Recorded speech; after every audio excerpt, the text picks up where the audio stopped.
Spectateurs, nous sommes très contents de vous retrouver encore aujourd'hui dans le cadre de votre émission Les débats congolais. Aujourd'hui, nous allons parler du déroulement de la campagne électorale. On est déjà, on tend vers la fin de cette campagne parce qu'il nous reste quelques jours pour que finalement, le 20 décembre, les Congolais aillent élire leurs dirigeants. Leurs dirigeants au niveau de la présidentielle, mais aussi des députés au niveau de législatives nationales et provinciales, mais ça sera aussi le cas pour les municipales. Alors, sur ce plateau, nous avons le réel plaisir de recevoir un acteur politique. Il est aussi candidat à l'élection présidentielle, candidat numéro 19. Il s'appelle bien Noël Tchani Modinvita, surnommé par les Congolais des pères et des mères. Monsieur Noël Tchani, bienvenue dans cette émission. Merci de me recevoir à Amen Télévision. Comment se déroule déjà votre campagne, monsieur Noël Tchani? Très bien, très bien. Comme vous savez, je n'ai pas commencé la campagne avant-hier. J'ai commencé il y a 3 ans avec la proposition de loi Tchani des pères et des mères. Et je pense que l'idée a été circulée à travers tout le pays. Maintenant, on est en train de rappeler aux gens que nous existons et que nous sommes dans la course. Donc pour l'instant, les choses se passent très bien. J'ai fait quelques provinces. J'étais au Bandundu, j'étais à Kikwit, j'étais à Masimanimba, j'étais à Kenge, je suis allé au Congo central, à Boma, Matadi, Bazangungu. J'avais été dans le Grand Kasaï avant. Donc grosso modo, partout où nous partons, nous trouvons que la notion de père et de mère nous a précédés. Partout où nous passons, la population donc accourt et crie de père et de mère. Donc ça correspond aux 2 offres politiques que j'ai faites. J'ai fait 2 offres à la population congolaise. D'une part pour protéger la souveraineté nationale, l'intégrité territoriale et réaffirmer l'indépendance de la RDC. Nous avons fait la proposition de loi Tchani des pères, de mères et d'épouses. Maintenant, en plus de cela, nous avons fait une proposition pour pouvoir relancer l'économie parce que les gens ne mangent pas simplement les lois. Il faut leur créer des opportunités. Nous avons fait une proposition du plan Marshall de Noël Tchani pour la reconstruction et le développement de la RDC qui ambitionne de sortir le Congo du sous-développement pour en faire un pays émergent à l'espace de 15 ans. Donc ces 2 offres politiques semblent être bien reçues par la population congolaise. Donc grosso modo, la campagne se déroule très bien. Est-ce que vous êtes vraiment sûr, Noël Tchani, que vous serez élu cette fois-ci par les Congolais? Et il y a aussi tendance à regarder souvent la caméra lorsque vous parlez. Allez-y. Quand on est dans une élection présidentielle, si on est sûr qu'on va gagner, c'est que c'est une élection truquée. Okay. Moi, je pense que quand on va dans une élection présidentielle où il y a 26 candidats, il faut avoir beaucoup de modestie, en disant nous nous présentons au peuple, que le peuple décide. Si le peuple en grande majorité choisit Noël Tchani, je deviendrai président de la République. Est-ce que vous avez vraiment des chances de l'emporter? C'est ça ma question. Vous savez, cette élection peut être une surprise nationale. Pourquoi? Parce que, comme je vous ai dit, l'une des offres politiques que j'ai mises sur la table, la loi Tchani des pères et des mères, elle est très populaire. Et si vous regardez maintenant tous les candidats d'ailleurs, quelle que soit leur obédience, ils se réclament des pères et des mères. C'est parce qu'ils ont vu que le phénomène est tellement puissant. Absolument. Par conséquent, je demande au peuple congolais, pendant cette élection, de voter congolais, de voter pour les candidats. Est-ce que vous n'avez pas l'impression que finalement, votre discours est en train de servir beaucoup plus d'autres candidats que vous-même? D'autres candidats qui évoquent les cas, j'ai suivi Jean-Pierre Bemba parler des pères et des mères, même s'il prêche pour Tshisekedi, vous ne pensez pas que ça sert d'autres personnes plus que vous-même? Je pense que le peuple congolais n'est pas bête, il est intelligent et il sait d'où viennent les idées. Ceux qui copient mes idées, je suis content que ça puisse être copié, mais le peuple reconnaît que l'initiateur de la loi Tchani des pères et des mères, c'est ce monsieur-là qui s'appelle Noël Tchani Modinvita. Par conséquent, je leur dirais, mieux vaut voter pour l'original plutôt que de voter pour l'imitateur. Il y a beaucoup d'imitateurs, mais les imitateurs qui croient dans une certaine idéologie, moi je pense que c'est une très bonne chose, étant donné que le message est passé. Donc vous aurez quand même contribué à quelque chose. L'idéologie a été absorbée par les Congolais et les leaders politiques aujourd'hui qui se mettent donc dans la course en utilisant cette idéologie-là. Je ne peux que leur dire merci. Mais je leur dirais aussi, soyez honnêtes, reconnaissez que l'initiateur de la loi, c'est celui-là. Votez pour l'initiateur de la loi, n'allez pas voter pour d'autres personnes. Est-ce que, Noël Tchani, aujourd'hui, lorsque vous regardez la manière dont se déroule la campagne électorale avec les discours des candidats, notamment à la présidentielle, vous pensez vraiment qu'il y a des infiltrés parmi tous ceux-là qui aujourd'hui vont auprès des Congolais pour demander à ce qu'ils les élisent comme président de la République? Mais bien sûr que nous savons qu'il y a des infiltrés, qu'il y a des marionnettes. Infiltrés et marionnettes, on les reconnaît comment? Pour désigner un candidat au nom d'un groupe de partis politiques. Ce candidat-là est allé être désigné à l'étranger. Quand il doit être désigné à l'étranger par des ONG internationales, qui les nourrissent, qui leur payent pour les voyages, qui leur payent les frais d'hôtel, qui leur donnent même de l'argent per diem et qui leur fournissent même des avions pour faire la campagne. Ça veut dire que nous avons des marionnettes qu'on cherche à placer au sommet de l'État pour qu'ils puissent prendre la maison RDC et mettre dans les mains de ses sponsors étrangers. Par conséquent, dans cette élection, je voudrais demander à tout le peuple congolais, soyons vigilants, soyons prudents. On ne badine pas avec la souveraineté nationale, l'intégrité territoriale, et on ne peut pas badiner avec l'indépendance du pays. Vous savez l'historique de notre indépendance. Elle a été chèrement conquise au prix du sang de Patrice Emery Lumumba, de Simon Kimbangu et d'autres martyrs de l'indépendance. Par conséquent, on ne doit pas trahir la mémoire de ces martyrs de l'indépendance. Réaffirmons l'indépendance de la RDC. Quand nous détectons qu'un candidat est soutenu par les étrangers, ou bien c'est un candidat des étrangers ou un candidat étranger, parce que dans cette course, nous avons tout le monde. Est-ce que le fait il faut dénoncer ces gens-là et il faut rester congolais, élire les candidats congolais qui défendent le patriotisme, le nationalisme et qui reconnaissent qu'ils vont défendre la RDC avec toute loyauté, toute sincérité. Est-ce que le fait, par exemple, parce que vous êtes candidat à l'élection présidentielle, le fait qu'un candidat soit soutenu, par exemple, par la communauté internationale, par les grandes puissances comme la France, les États-Unis, c'est vraiment une violation de la loi congolaise? Non, c'est une atteinte à la souveraineté nationale, à l'intégrité territoriale.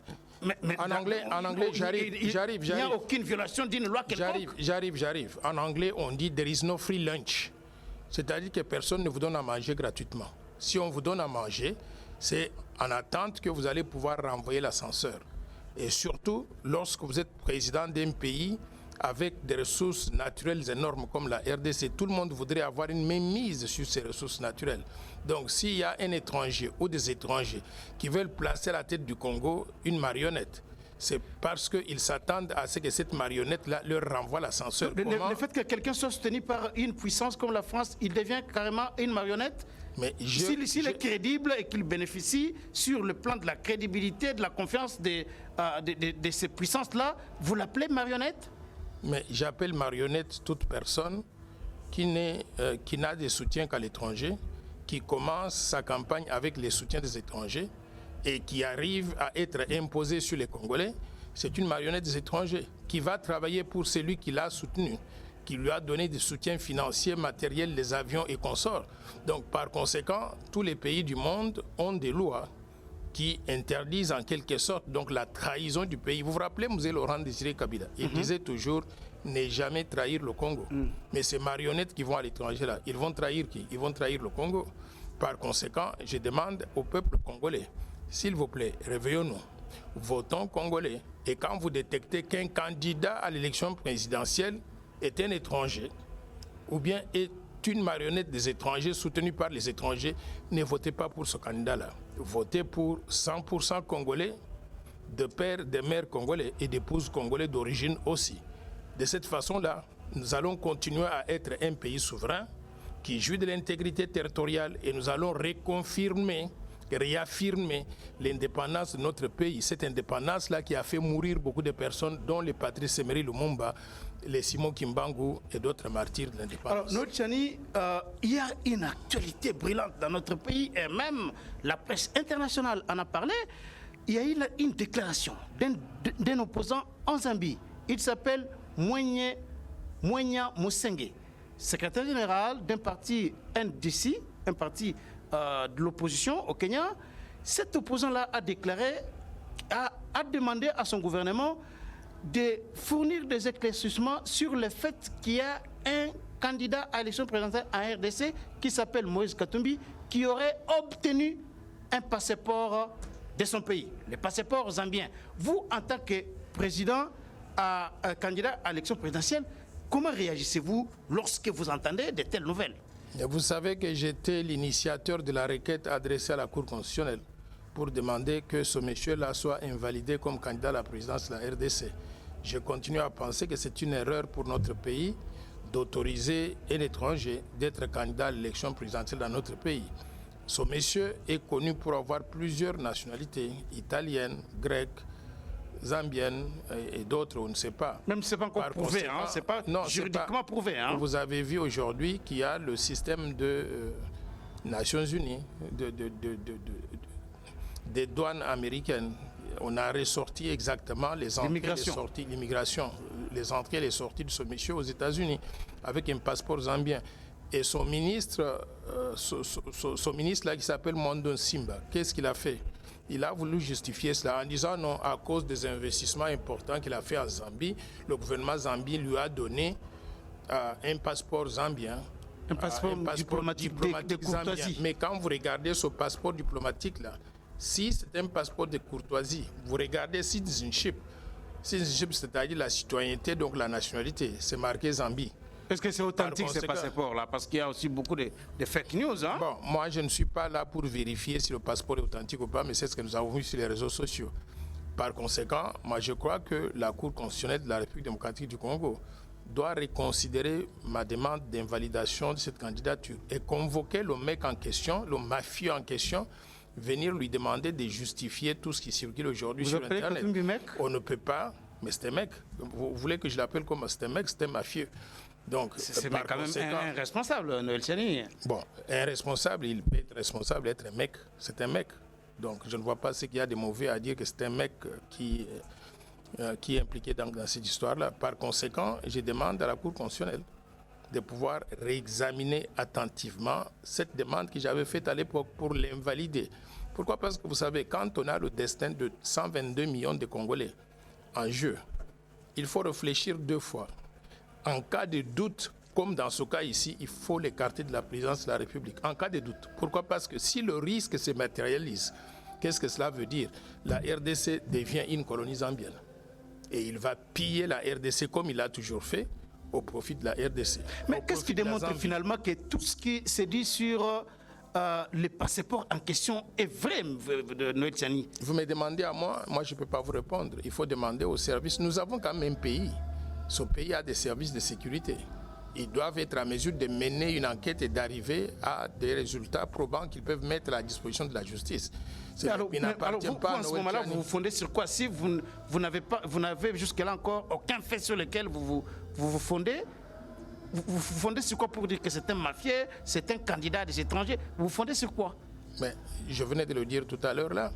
C'est connu de tout le monde. Regardez les vidéos de Muyambo, regardez les vidéos de Ngoï Mulunda, regardez donc tout ce qui circule sur Internet.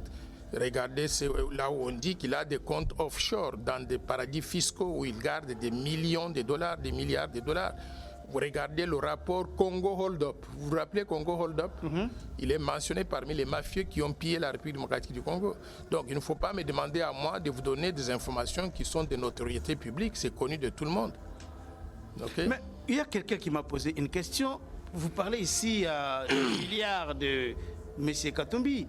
Mais pourquoi on n'a jamais vu le nom de Katumbi, par exemple, publié dans des grands magazines qui publient les noms des hommes riches à travers le monde, Forbes et tout ça? On publie quand même les noms des hommes riches en Afrique à travers le monde. On n'a jamais vu son nom là-bas. Il faut faire attention. Lorsque ces magazines-là publient des informations sur les richesses des gens, ce sont des richesses légalement acquises. Quand vous êtes un mafieux, est-ce que vous voulez vous exposer sur le plan international? Vous ne vous exposez pas, vous cachez. Par contre, il y a des magazines d'investigation qui ont fait des rapports tels que Congo Hold Up et qui ont déterminé que ce monsieur-là, il fait partie des pilleurs de la République démocratique du Congo. Donc, il faut savoir ce que vous recherchez. Est-ce que vous n'êtes pas, on ne peut pas vous accuser, vous ne risquez pas qu'on vous accuse aujourd'hui d'avoir peur de la popularité de M. Katumbi, parce que nous le voyons partout à travers la République lorsqu'il bat sa Vous campagne, voulez on voit tester- beaucoup de gens vous voulez les suivre tester- et vous voulez beaucoup de gens tester- jurés par lui. Vous voulez tester qui est populaire, qui est plus aimé par le peuple congolais. Invitez-le dans un débat télévisé, lui et moi, sur le podium, et demandez à tout le peuple congolais de suivre et de voter immédiatement après ça. Vous allez voir qui est plus populaire. Et je vais vous dire ceci. Je venais de passer tout à l'heure là à la RTNC dans le programme avec le CESAC. Ça a été diffusé sur Top Congo, sur la RTNC, et ça a été suivi par toute la population congolaise. Pourquoi lui, il a peur de passer à la RTNC? Il n'est pas passé à la RTNC pour faire cette présentation de sa vision pour le Congo. Il n'est pas allé déposer sa candidature lui-même, accompagné de son épouse à la CENI. Il y a des raisons pour lesquelles donc, il joue comme ça. C'est un jongleur, c'est un mafieux. Donc, il ne faut pas me demander de faire des choses que tout le monde connaît. Tout le monde sait qu'il n'a pas de niveau intellectuel, c'est un illettré, et que tout ce qu'il fait là, c'est la mafia italienne, c'est un mafiosi. C'est la mafia italienne donc qui le couvre. Tous les avions qu'il amène dans la campagne, l'argent qu'il amène pour distribuer aux gens, c'est de l'argent volé. Donc tout le monde le sait. Nous sommes quand même un pays assez particulier, où on voit un mafieux qui essaye de prendre le sommet de l'État et tout le monde reste comme si rien n'était. C'est un mafieux, il faut l'appeler comme tel. Par conséquent, je voudrais demander aux institutions de la République, s'il vous plaît, ne soyez pas complaisants. La Cour constitutionnelle nous a trahis une fois, ne nous trahissez pas pour la deuxième fois. Les autres institutions de la République, la DGM, la douane, toutes les institutions, l'ANER et consorts, faites votre travail. Il s'agit donc d'un individu qui menace la stabilité à long terme du pays, qui menace la souveraineté nationale et l'indépendance du pays. Pourquoi tout le monde a peur? Réveillez-vous, réveillez-nous. Alors, parce que nous n'avons qu'un seul pays à défendre. Si nous perdons la souveraineté de ce pays, nous devenons tous des esclaves. Alors, il y a un problème, parce que un tel scandale aux États-Unis ou en France, en tout cas, ça aurait pu être autre chose. Mais ici, nous voyons comme si... Est-ce que vous comprenez l'attitude de ceux qui pensent qu'il faut laisser tomber et aller carrément aux élections pour ne pas susciter des divisions inutiles au sein de la société, la guerre civile? Est-ce que vous comprenez un peu la sagesse de ceux qui pensent comme ça? Pourquoi il y aurait une guerre civile? Parce que mafieux, on l'a attrapé avec la main dans la caisse. Il ne faut pas faire ça. Nous allons aux élections, mais nous devons nous assurer que les élections là se passent dans de bonnes conditions. Pour qu'elles se passent dans de bonnes conditions, il ne faut pas autoriser parmi les candidats des gens qui sont des mafieux. Et lui, c'est un mafieux. Il faut barrer la route à ce moment-là, avant qu'il ne soit trop tard. Vous savez pourquoi donc ça semble être un fait divers ici.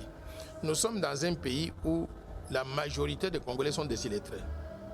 Ah, vous insultez les Congolais ou bien? Non, je n'insulte pas, j'ai dit la vérité. Le taux d'alphabétisation, c'est connu de tout le monde. Ce n'est pas une insulte.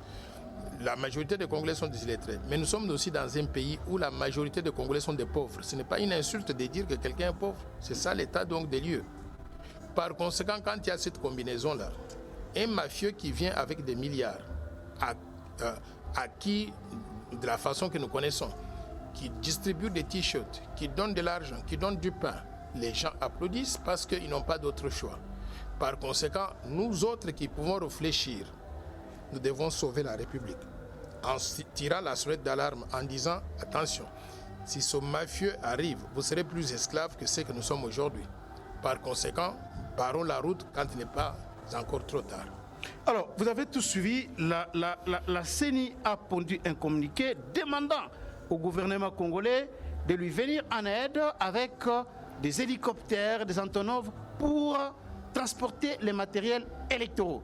Et du coup, on a vu un candidat, Moïse Katumbi, se pointer et dire qu'il est là disponible pour aider la République afin que le processus électoral soit sauvé et que les élections puissent être organisées dans les délais constitutionnels, c'est-à-dire le 20 décembre.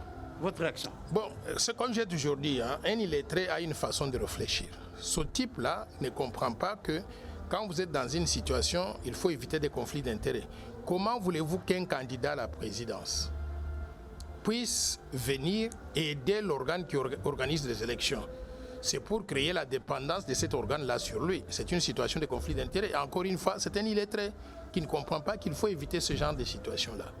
Maintenant, en ce qui concerne la déclaration de la CENI, mais je pense que c'est une déclaration lourde de conséquences. Pourquoi? Parce que je ne comprends pas comment on a pu préparer tout le processus électoral à 11 jours de l'élection présidentielle, on dit qu'on a besoin d'avions, d'hélicoptères pour transporter les matériaux électoraux. Par conséquent, je ne vois pas comment la CENI va le faire. Ce sera un miracle si on arrive à avoir donc des élections libres, transparentes. Un miracle? Ce sera un miracle parce qu'à 11 jours, s'il y a encore des choses qui ne sont pas faites, qui ne devaient être à ce stade ici, on devait déjà avoir tous les bureaux de vote prêts à recevoir les candidats ou les électeurs pour commencer donc le processus électoral, les machines testées et consorts. Mais vous nous parlez donc de 11 jours avant, vous cherchez les avions, vous cherchez les hélicoptères et vous allez organiser le tout en 11 jours. Moi, je ne vois pas comment ça va se faire. Donc, je voudrais donner à la CENI le bénéfice du doute, mais le bénéfice du doute, là, c'est avec beaucoup de doutes maintenant de plus en plus quant à la possibilité de faire les élections le 20 décembre, comme ils le disent. Donc vous pensez vraiment que si un candidat comme Katumbila venait à la rescousse de la CENI va publier des résultats en sa faveur?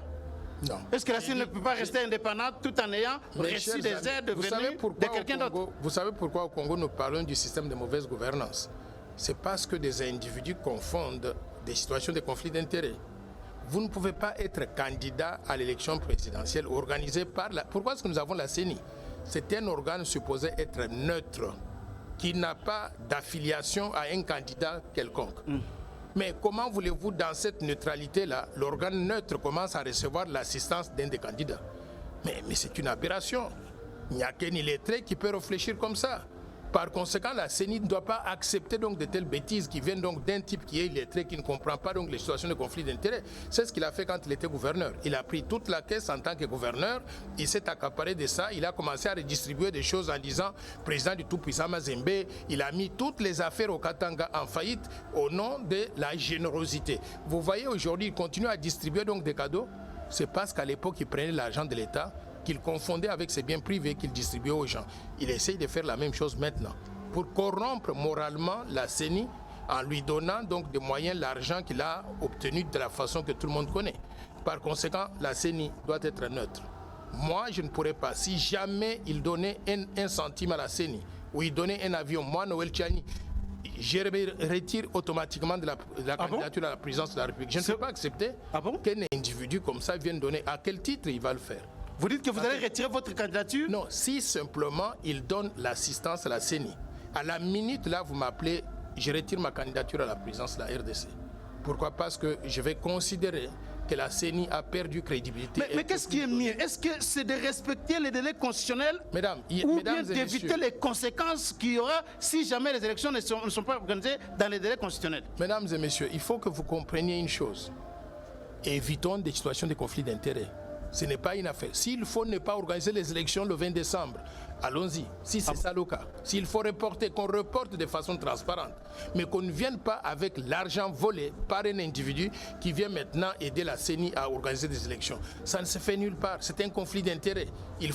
C'est un manque de déontologie. C'est que cette personne-là ne comprend pas ce que... Vous savez quoi? Si on fait cela, à supposer qu'il devienne président de la République, il va d'abord se rembourser l'argent. Comme il le fait là, il vole tout l'argent en disant que c'est moi qui avais financé les élections. Donc c'est un mafieux, il faut éviter que la CENI reçoive un seul centime de la part donc des mafieux comme lui. Alors, notre CENI, parce que nous sommes en train de tendre à la fin de cette émission, il y a ceux qui ne croient pas en ces processus et en ces élections. Et il y a même récemment certains prêtres catholiques qui ont déclaré que la SENCO et l'SCC pourront, au pire des cas, publier aussi leurs résultats. Quelle est votre réaction par rapport à ça? Moi, je vais vous dire une chose. Si je suis président de la République, retenez bien ça. Une des priorités sera de faire des réformes institutionnelles énormes pour qu'on puisse avoir un pays qui fonctionne normalement. Dans aucun pays du monde, j'ai été dans près de 125 pays. Je n'ai pas vu un seul pays où il y avait des prélats catholiques ou bien les pasteurs donc de l'SCC qui interféraient avec le processus électoral comme en RDC. Si je suis président de la République, l'une des priorités que je vais mettre sur la table, ce sera la réforme de la relation entre l'État et les églises, pour que nous puissions réaffirmer le principe de la laïcité de l'État, mais surtout en État congolais laïque, hein? Mais réaffirmer ce principe-là, parce qu'aujourd'hui, on a l'impression que ce n'est pas ça. Et en plus d'avoir réaffirmé donc le principe de la laïcité, redéfinir les relations entre l'État et l'Église. Je considère que les églises congolaises vont trop loin, sont devenues partie du problème, sont comme des partis politiques. Ce ne sont pas des églises. Vous trouvez des prêtres qui portent des soutanes, mais en réalité, en dessous des soutanes, il n'y a rien donc de biblique. Donc tout ce qu'ils font, c'est devenu une affaire donc de leurs intérêts personnels. Vous avez déjà vu une église catholique, une église, pas catholique seulement, une église qui reçoit l'un des candidats, qui met la main sur lui et qui dit « Nous savons ce qui se passe dans le pays, nous allons prier pour vous. » Et nous autres alors, nous allons partir chez les mêmes prêtres là, qui sont apparemment très clairement corrompus. Par conséquent, il faut qu'on redéfinisse la relation entre l'Église et l'État. Et l'organe qui est mandaté pour proclamer les résultats s'appelle la CENI, la Commission électorale nationale d'indépendance. Moi, je ne donnerai aucun crédit aux résultats proclamés par une Église, parce que ce n'est pas leur mandat. Alors, nous sommes à la fin de cette émission. Noël Tchani, est-ce que vous avez un message particulier à adresser au peuple congolais, vous qui êtes candidat à la fois à l'élection présidentielle et aussi à la députation nationale? Mes chers compatriotes, mesdames et messieurs, on m'appelle professeur Noël Tchani. On m'appelle professeur Noël Tchani Mwadjanvita. Je suis candidat numéro 19 à la présidence de la République démocratique du Congo et je suis aussi candidat numéro 489 à la députation nationale pour la Lukunga. Je voudrais vous faire deux offres politiques qui sont importantes dans cette élection. La première offre, c'est la proposition de loi Tchani de père, de mère et d'épouse, que je voudrais que vous puissiez considérer sérieusement, parce que cette loi-là, si cette proposition de loi devient loi de la terre, on ne pourra pas connaître la situation que nous connaissons aujourd'hui. Nous pourrons avoir des candidats à la présidence de la République qui sont des Congolais, des pères et des mères et d'époux, et qui seront, s'ils sont élus, loyaux à la République démocratique du Congo. Nous allons limiter l'accès aux fonctions de souveraineté, notamment à la présidence de la République, exclusivement à l'un d'entre nous, Congolais d'origine, né de père et de mère congolais d'origine avec une femme congolaise. S'il vous plaît, il ne faut pas faire une erreur en votant le 20 décembre prochain pour un candidat qui ne remplit pas ce critère-là. Par conséquent, je vous invite à appliquer la loi Tchani de père et de mère le 20 décembre dans les urnes. Même si la loi n'est pas encore approuvée par l'Assemblée nationale, elle se trouve dans nos cœurs. Votez pour les candidats à la présidence de la République qui est de pères, de mères et d'époux congolais d'origine. Ça, c'est la première offre politique. La deuxième offre sur le plan Marshall de Noël Tchani pour la reconstruction et le développement de la RDC. Cette vision de développement, je l'ai conçue pour que nous puissions sortir du sous-développement, devenir un pays émergent à l'espace de 15 ans, en mettant en œuvre un certain nombre de programmes pour renforcer la souveraineté nationale, pour améliorer la qualité de la gouvernance en luttant effectivement contre la corruption, le détournement des fonds publics, la prédation des ressources naturelles, en investissant massivement dans les ressources humaines, notamment en rendant l'éducation primaire et secondaire obligatoire et gratuite, mais en facilitant l'accès au financement par l'État ou bien par d'autres mécanismes aux étudiants qui vont donc à l'université pour que tout le monde dans le pays puisse avoir l'occasion donc d'étudier. Mais au-delà de cela aussi, nous allons améliorer l'accès aux soins de santé en mettant en place l'assurance maladie universelle.